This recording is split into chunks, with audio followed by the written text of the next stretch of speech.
എല്ലാവർക്കും നമസ്കാരം. നമുക്ക് ചക്കപ്പഴം ഇല്ലാണ്ടൊരു പൂച്ചയപ്പം ഉണ്ടാക്കിയാലോ? പൂച്ചയപ്പോ അല്ലെ കുമ്പിളോ എങ്ങനെ വേണേലും വിളിക്കാം. അപ്പോൾ നമ്മൾ ഇതിപ്പോൾ നമുക്കിപ്പോൾ ചക്ക ഇല്ലാതെ നമ്മൾ ഈ കുമ്പിളുണ്ടാക്കാനായിട്ട് വേണ്ടത് എന്താണെന്ന് വെച്ച് കഴിഞ്ഞാൽ, ഏറ്റവും പ്രധാനം എന്ന് പറയുന്നത് നന്നായിട്ട് പഴുത്തിട്ട് തൊലിയൊക്കെ കറുത്തിരിക്കുന്ന പഴം ഉണ്ടല്ലോ, ആ പഴം മാത്രമേ ഇതിന് യൂസ് ചെയ്യാവുള്ളൂ. പഴുപ്പ് കുറഞ്ഞ പഴം നിങ്ങൾ ഉപയോഗിക്കരുത്. ഞാനീ പറയുന്ന രീതിയിൽ ചെയ്തു കഴിഞ്ഞാൽ മാത്രമേ നമ്മുടെ ചക്കപ്പഴത്തിൻ്റേതായ ഒരു ടേസ്റ്റ് നമുക്കിതിന് കിട്ടത്തുള്ളൂ. ഇതിനകത്ത് ഇപ്പോൾ ഏത്തപ്പഴം വേണമെന്നല്ല, ഏത്തപ്പഴമോ ചെറുപഴമോ ഏതായാലും കുഴപ്പമില്ല, റോബസ്റ്റ ഏത് പഴമായാലും കുഴപ്പമില്ല, നന്നായിട്ട് പഴുത്തളിഞ്ഞ് പാകത്തിനിരിക്കുന്ന പഴമായിരിക്കണം ഇതിന് വേണ്ടിയത്. ചീഞ്ഞതല്ല കേട്ടോ ഉദ്ദേശിക്കുന്നത്. ഏത്തപ്പഴത്തിനെ കഴിഞ്ഞും രുചി നമുക്ക് കൂടുതൽ കിട്ടുന്നത് സാധാരണ പഴം ഉപയോഗിക്കുമ്പോഴാണ്. അപ്പോൾ നമുക്കിതെങ്ങനെയാണ് തയ്യാറാക്കുന്നത് നോക്കാം കേട്ടോ. അപ്പോൾ ആദ്യമേ നമുക്കിതിന് വേണ്ടിയിട്ട് നമ്മൾ ശർക്കര ഉരുക്കാൻ വെക്കണം, അതാണ് അത്യാവശ്യം. നമ്മളിതെല്ലാം ചെയ്തു വരുമ്പോഴത്തേനും നമ്മുടെ ശർക്കരപ്പാനി റെഡി ആയിട്ടിരിക്കണം. നമ്മളിന്ന് ഉപയോഗിക്കുന്ന പഴം ഇതാണ്. ഇത് കാണാമല്ലോ, നന്നായിട്ട് പഴുത്തു പോയ പഴം കേട്ടോ. ഇത് ഏത്തപ്പഴമാണ്. നമുക്കുണ്ടാക്കാൻ തുടങ്ങാം. ഇതിനെ നമുക്കൊന്ന് കൈകൊണ്ടൊന്ന് ഞെക്കി പീച്ചി നമുക്ക് അടുപ്പിലേക്ക് വയ്ക്കാം. അപ്പോൾ ഇതിനകത്ത് അരി, അതായത് ഇതിൻ്റെ നടുക്കത്തെ ഇത് കിട്ടുന്നത്, കുരു കിട്ടുന്നത് നിങ്ങളൊന്ന് മാറ്റി വെച്ചേക്കുക കേട്ടോ. ഏത്തപ്പഴത്തിൻ്റെ, അല്ലാത്ത പഴത്തിൻ്റെ ആണെങ്കിലും കുഴപ്പമില്ല. ഇതെല്ലാം കൂടെ വേണമെങ്കിൽ നിങ്ങൾക്ക് മിക്സിയിലിട്ട് അടിച്ചതിന് ശേഷം വേണമെങ്കിലും ചെയ്യാവുന്നതാണ്. അതിൻ്റെ പഴം ഞാൻ ഒരുവിധം ഒന്ന് ഉടച്ച് വെച്ചിട്ടുണ്ട്. ഇനി നമ്മളിത് വേവിക്കാനായിട്ട് പോവാണ്. അത് കാരണം ഒരുപാട് മിക്സിയിലൊന്നും അടിച്ചില്ലെങ്കിലും കുഴപ്പമില്ല. നമ്മളിങ്ങനെ ഇളക്കുന്ന സമയത്ത് അത് കൂടുതൽ ഉടഞ്ഞു വന്നോളും കേട്ടോ. അപ്പോൾ ഇത് നമുക്കിനി അടുപ്പിൽ വയ്ക്കാം. കത്തിക്കാം.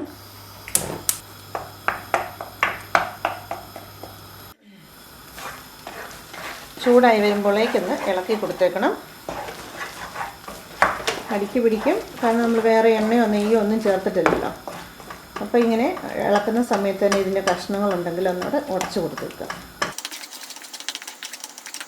ഇനി ഇതിലേക്ക് നമുക്ക് ശർക്കര പാനി അരിച്ചു വയ്ക്കാം.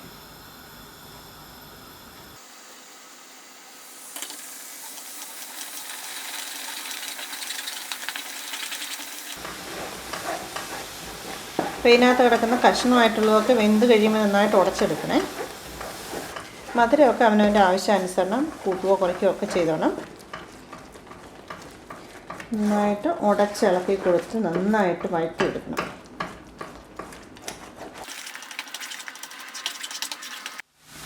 ഇനി ഇതിലേക്ക് നമുക്കൊരല്പം നെയ്യ് ചേർക്കാം. 1 ടേബിൾ സ്പൂൺ നെയ്യ്. ഇതിനിപ്പോൾ അല്പം മധുരം കുറവാണ് കേട്ടോ. ഇത് മതിയായിട്ടാണ് എനിക്ക്. നിങ്ങൾ ചേർക്കുമ്പോൾ ആവശ്യത്തിന് മധുരം ചേർത്തോണം. ശർക്കര ചേർക്കുകയാണെങ്കിൽ നല്ല കളറ് കിട്ടും. ഇതിപ്പോൾ ശർക്കര കുറവാണ്, പഴം കൂടുതലാണ്, അതുകൊണ്ടാണ് കളറ് കുറവ്. ഇനി തീ കുറച്ചിട്ടുകൊണ്ട് ഇളക്കുക. ടേസ്റ്റ് നോക്കണം. പച്ചച്ചവ ഒട്ടും പാടില്ല. നന്നായിട്ട് വരണ്ട ടേസ്റ്റ് വേണം. ശരിക്കും പറഞ്ഞാൽ ഒരു ചക്ക അലുവയൊക്കെ ഉണ്ടാക്കുന്നത് പോലെ ഒരു ടേസ്റ്റ്. ഇനി നമുക്കിതിലേക്ക് തേങ്ങ ചേർക്കാം. ഫ്രഷ് തേങ്ങയോ ഡെസിക്കേറ്റഡ് കോക്കനട്ടോ ഏത് ചേർത്താലും കുഴപ്പമില്ല. കുറച്ച് തേങ്ങ.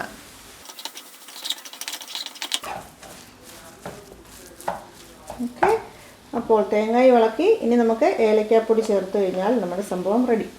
ഏലക്കാപ്പൊടി,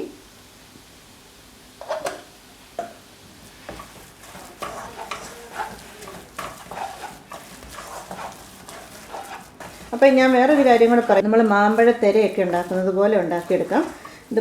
നമ്മളിതിങ്ങനെ ഉണ്ടാക്കിയതിന് ശേഷം ബട്ടർ പേപ്പറിലേക്ക് ചെറിയ ചെറിയ ഉരുളകളാക്കി എടുത്തിട്ട് അതിന് ജസ്റ്റ് ഒന്ന് കൈകൊണ്ട് പ്രസ് ചെയ്യാം. അതായത് ചെറുതായിട്ട്, ഒത്തിരി ഹാർഡായിട്ടൊന്നും പ്രസ് ചെയ്യണ്ട. ഇങ്ങനെ ഒന്ന് പരത്തിയതിന് ശേഷം നിങ്ങൾ ആ ബട്ടർ പേപ്പറിൽ അങ്ങ് വെക്കുക. വെച്ച് കഴിഞ്ഞാൽ അത് ഉണങ്ങി കഴിയുമ്പോൾ തിന്നാൻ ഭയങ്കര ടേസ്റ്റാണ് കേട്ടോ. ഈ അപ്പം നമ്മൾ ചെയ്യേണ്ട ഒരു കാര്യം, നമ്മൾ ഉണ്ടാക്കുന്ന ഈ കൂട്ട് കുറച്ചും കൂടെ വഴറ്റിയെടുക്കണം. ഇലയടയ്ക്കാകുമ്പോൾ നമുക്ക് ഇത്രയും മതി. അതേസമയം ഞാൻ ആ പറഞ്ഞതുപോലെ തന്നെ നമ്മൾ തെര ഉണ്ടാക്കുന്നത് പോലെ ഉണ്ടാക്കിയെടുക്കാനാണെങ്കിൽ കുറച്ച് നേരം കൂടെ ഇട്ട് വഴറ്റി അതിനെ നന്നായിട്ടൊന്ന് മൂപ്പിച്ചെടുക്കണം. ഓക്കെ, അപ്പോൾ ഇതിൽ നിന്ന് ഞാൻ കുറച്ചെടുത്ത് അങ്ങനെ കാണിക്കാം. അപ്പോൾ ഇതിൽ നിന്ന് അടയ്ക്കുള്ളത് ഞാൻ മാറ്റി വെക്കട്ടെ. അത് കഴിഞ്ഞ് കുറച്ചെടുത്ത് ഞാൻ നിങ്ങളെ കാണിച്ചു തരാം. ഓക്കെ, കുറച്ചും കൂടെ നെയ്യിട്ട് കൊടുക്കുക.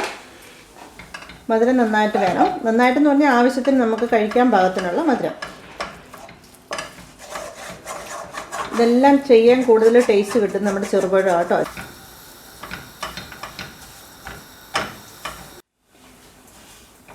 അപ്പോൾ ഇത് ഒരു ഏകദേശം ഒരു പരുവായിട്ടുണ്ട്. ഇങ്ങനെ ആയിക്കഴിഞ്ഞാൽ അതായത് ഇതിനകത്തൊട്ടും വെള്ളമയോ ഇല്ല, നന്നായിട്ട് ഉണങ്ങിയായിട്ടുണ്ട്. ഇനി നമുക്ക് തീ ഓഫ് ചെയ്യാം. എന്നിട്ട് ഇച്ചിരി തണുത്തിട്ടായാലും കുഴപ്പമൊന്നുമില്ല, കയ്യിലൊരൽപ്പം നെയ്യ് പുരട്ടുക. നെയ്യ് പുരട്ടിയിട്ട് ഒരു ചെറിയ ഉരുള ഇങ്ങനെ എടുക്കുക. ഷേപ്പ് വേണമെന്നുണ്ടെങ്കിൽ ഉരുളയാക്കിയാൽ മതി, ആവും. ഇല്ലയെന്നുണ്ടെങ്കിൽ ഇത് ഇങ്ങനെ ഒരു മുട്ടായിയുടെ പോലെ ഇങ്ങനെ എടുത്തതിന് ശേഷം നമ്മൾ ഒരു ബട്ടർ പേപ്പറിൽ വെച്ചിട്ട് നിങ്ങൾ കുറേ ദിവസങ്ങൾ വെക്കണം, എന്നാലും നന്നായിട്ട് ഉണങ്ങിയത് കടിച്ച് തിന്നാൻ പാകത്തിന് കിട്ടത്തുള്ളൂ കേട്ടോ. ഇങ്ങനെ നിരത്തി വയ്ക്കുക. ഒത്തിരി കനത്തിൽ വയ്ക്കല്ല, അപ്പോൾ ഉണങ്ങാൻ താമസിക്കുക. അതേസമയം വെയിലുള്ള സമയത്താണെങ്കിൽ ഉണ്ടല്ലോ, ഇവിടെ ഞാൻ ഇതിനു മുമ്പൊക്കെ ഉണ്ടാക്കിയത് വെയിലുള്ള സമയത്തായിരുന്നു. അപ്പോൾ നമ്മൾ 1-2 വെയിൽ കൊള്ളിച്ചിരുന്നെങ്കിൽ നന്നായിട്ട് ഉണങ്ങി കിട്ടും. അപ്പോൾ ഇത് കണ്ടല്ലോ, ഇതുപോലെ പരത്തി അങ്ങോട്ട് വയ്ക്കുക. അത് ഉണങ്ങിക്കഴിയുമ്പോൾ കടുമുടാന്ന് കടിച്ച് തിന്നുക. അപ്പോൾ നമുക്കിനി ഇലയടയ്ക്ക് കുഴച്ചെടുക്കാം. ഞാനിവിടെ റവയും ഗോതമ്പ് പൊടിയാണ് ഇതിൻ്റെ കൂട്ടത്തിൽ ചേർക്കുന്നത് കേട്ടോ. അപ്പോൾ നമുക്ക് 1 കപ്പ് റവയും, ഇത് ഫൈൻ റവയാണ്, ഒത്തിരി തരിയുള്ളതല്ല, ഫൈൻ റവയാണിത്. 1 കപ്പ് ഗോതമ്പ് പൊടിയും. നിങ്ങൾക്ക് അരിപ്പൊടിയോ ഇച്ചിരി കൂടിപ്പോയി, എന്നാലും കുഴപ്പമില്ല. കുറച്ചുപ്പ്. ഇനി ഇതെല്ലാം കൂടെ കൂട്ടി കുഴയ്ക്കാം. പിന്നെ നമ്മുടെ ഈ കൂട്ട് ഒരുപാട് ലൂസായിട്ടൊന്നും അല്ലല്ലോ ഇരിക്കുന്നത്, അതുകൊണ്ട് നമുക്ക് കുറച്ച് വെള്ളം ഇതിലേക്ക് ചേർക്കേണ്ടതായിട്ട് വരും.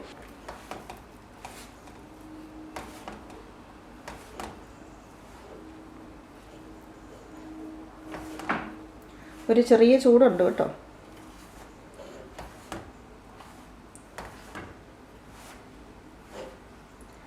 എല്ലാം കൂടെ ഒന്ന് മിക്സ് ചെയ്തു. മധുരം മാത്രം നിങ്ങളുടെ ഇഷ്ടത്തിനനുസരിച്ച് പിന്നീടാണെങ്കിലും കൂടുതൽ ചേർത്ത് വയ്ക്കാം. ഇപ്പോൾ നമ്മൾ വഴറ്റുന്ന സമയത്ത് ഒരുപാട് മധുരം ഇടണമെന്നില്ല, ഇങ്ങനെ കുഴയ്ക്കുന്ന സമയത്ത് ആവശ്യത്തിന് മധുരം പിന്നീട് ചേർത്ത് കൊടുത്താലും മതി. അപ്പോൾ ഞാൻ ഇച്ചിരി വെള്ളം ചേർക്കാവേ. തണുത്ത വെള്ളം, കുഴയ്ക്കാൻ ആവശ്യത്തിനുള്ള വെള്ളം.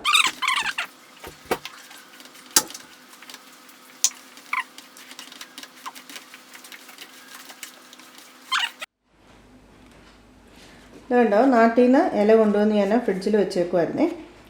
ഫ്രീസറിലൊന്നുമല്ല, ഫ്രീസറിലായിരുന്നു പച്ച കളറിലിരുന്നേനെ. ഇത് ഫ്രിഡ്ജിൽ തന്നെ വെച്ചിരുന്ന് ഉണങ്ങിയിരിക്കുകയാണ്. അപ്പോൾ ഇതിലാണ് ഞാനിപ്പോൾ ഉണ്ടാക്കാൻ പോകുന്നത്. കുറച്ചെടുത്ത് നമുക്ക് ഉരുളയായിട്ട്, അതായത് കൊഴുക്കട്ട പോലെ ഉണ്ടാക്കാം. ഇങ്ങനെ കൊഴുക്കട്ട പോലെ കൈ ഇച്ചിരി വെള്ളം നനച്ചിട്ട് അങ്ങോട്ട് ഉരുട്ടിക്കൊള്ളുക. ഒരുപാട് ഇച്ചിരി ലൂസാക്കേണ്ടവർക്ക് ലൂസാക്കാം കേട്ടോ.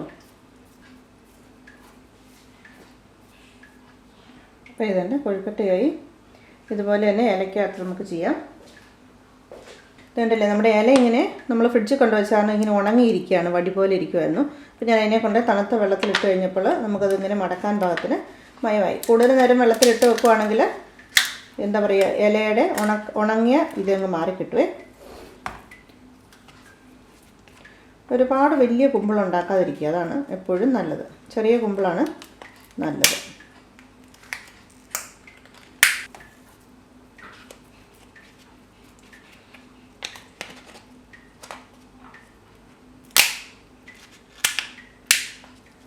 പിന്നെ നമ്മളിങ്ങനെ വെച്ചിട്ട് ഇങ്ങനെ ഒന്ന് പരത്തുമ്പോൾ അതിന് ശരിക്കൊരു ഷേപ്പ് കിട്ടുക.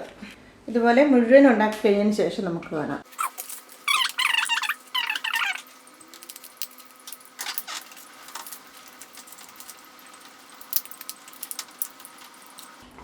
ഇനി ഒരു അട പോലെ നമുക്ക് വാഴയിലക്കകത്ത് നമുക്കൊന്ന് ചെയ്യാം.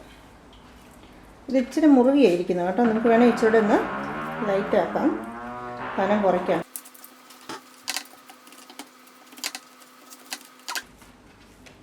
മാക്സിമം കനം കുറച്ച് പരത്തിയിട്ട് നടുവേ അങ്ങോട്ടും മടക്കുക. ഓക്കെ, അപ്പോൾ നമ്മളുടെ ഇല അടയും ആയി.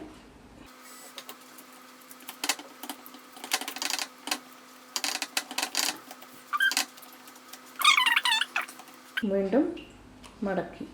അപ്പം അടുത്ത ഇലയുടെയായി. നമ്മൾ കുമ്പിളില ഇല്ലയെന്നുണ്ടെങ്കിൽ നമുക്ക് വാഴയിലക്കകത്ത് ഇതുപോലെ കീറിയിട്ട് വാഴയില ഇങ്ങനെ കോട്ടണം. ഇങ്ങനെ കൂട്ടി അതിനകത്തേക്ക് നമ്മുടെ മാവ് ഇറക്കി വയ്ക്കണം. ഇറക്കി വെച്ചിട്ട് കുമ്പിളുണ്ടാക്കണം. ഓക്കെ, അപ്പോൾ നമ്മുടെ വാഴയിലക്കകത്തുള്ള കുമ്പിളും റെഡിയായി. ഇനി നമുക്ക് ഇത് ആവിയിൽ പുഴുങ്ങിയെടുക്കാം. ഇഡ്ഡലി പാത്രത്തിൽ തന്നെ വെള്ളം വെച്ചു, തീ കത്തിച്ചു, ഇഡ്ഡലി തട്ട് എടുത്ത് വയ്ക്കാം. അതിലേക്ക് നമുക്കിത് ഓരോന്നും പെറുക്കി വയ്ക്കാം. അതായത് നമ്മൾ വെക്കുന്നതിന് ഒരു പൊസിഷനുണ്ട്. കാരണം ഈ ഇലയുടെ വിടവുള്ള സ്ഥലം ഇങ്ങനെ കമഴ്ത്തിയാണ് നമ്മൾ വയ്ക്കുക.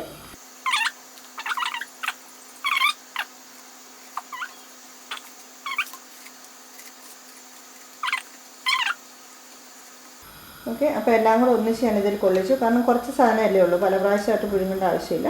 ഇനി നമുക്ക് മൂടി വെച്ചിട്ട് വേവിച്ചെടുക്കാം. ഒരു 15 മിനിറ്റെങ്കിലും വേകാനായിട്ട് സമയം കൊടുക്കണം. കാരണം ഇതെല്ലാം പച്ച സാധനങ്ങളാണല്ലോ, പൊടികളല്ല. അതുകൊണ്ട് ഒരു 15 മിനിറ്റെങ്കിലും നിങ്ങൾ കൊടുക്കുക. എന്നിട്ട് വെന്ത് കഴിയുമ്പോൾ നമുക്കെടുക്കാം. അപ്പോൾ ഞാൻ കുമ്പിളുണ്ടാക്കാൻ വെച്ചിട്ട് 10-20 മിനിറ്റായി. നമുക്ക് തീ ഓഫ് ചെയ്യാം. ഞാൻ ഓൾറെഡി ഒരു ഉണ്ട അതിൽ നിന്ന് എടുത്ത് കഴിച്ചു. വാവ്. ഇനി നമുക്ക് ഇത് ഓരോന്നായിട്ട് പെറുക്കിയെടുക്കാം.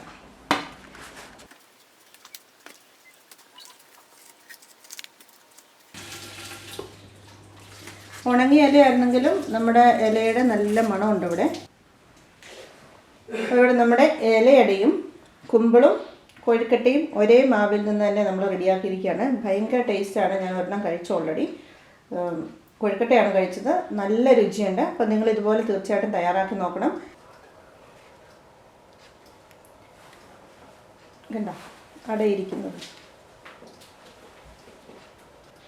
ഒരു ലേശം മുറിക്കാം. നല്ല സോഫ്റ്റ് ആയിട്ടായിരിക്കുന്നു കേട്ടോ. നന്നായിട്ട് കുക്കായിട്ടുണ്ട്. നല്ല രുചിയുണ്ട്.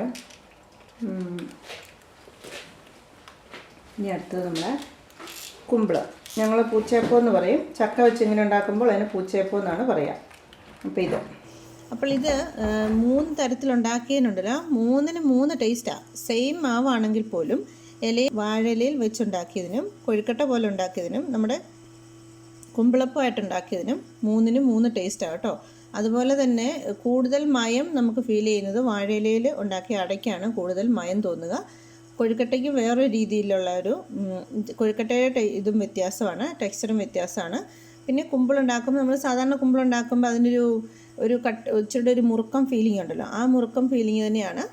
എന്തായാലും ഇത് നിങ്ങൾ തയ്യാറാക്കി നോക്കണം. നമുക്കിപ്പോൾ ഇതേ മാർഗ്ഗമുള്ളൂ. ചക്കപ്പഴം ഏറെ കിട്ടിയിട്ട് നമുക്കിപ്പോൾ ഇവിടെ ഉണ്ടാക്കി തിന്നാൻ പറ്റത്തില്ല. അപ്പോൾ ഇതിങ്ങനെ നല്ലതായിട്ട് പഴുത്തിരിക്കുന്ന, എല്ലാവരുടെയും വീട്ടിലിങ്ങനെ പഴം ഒത്തിരി പഴുത്തിരിക്കുമല്ലോ. അപ്പോൾ അങ്ങനെ പഴുത്തിരിക്കുന്ന സമയത്ത് നിങ്ങളൊന്ന് ഉണ്ടാക്കി നോക്കിക്കോ. അടിപൊളിയാണ്. നമുക്കെല്ലാവർക്കും ഭയങ്കരമായിട്ട് ഇഷ്ടപ്പെടുന്ന ഒരു കുമ്പിളപ്പമാണ്. അപ്പോൾ ചക്കപ്പഴം ഇല്ലാത്ത ഈ കുമ്പിളപ്പം നിങ്ങളൊന്ന് തയ്യാറാക്കി നോക്കണം. ഇഷ്ടപ്പെട്ടെങ്കിൽ ചാനൽ നിങ്ങൾ സബ്സ്ക്രൈബ് ചെയ്യാൻ മറക്കരുത്. അതുപോലെ ലൈക്ക് ചെയ്യാനും ഷെയർ ചെയ്യാനും മറക്കരുത്.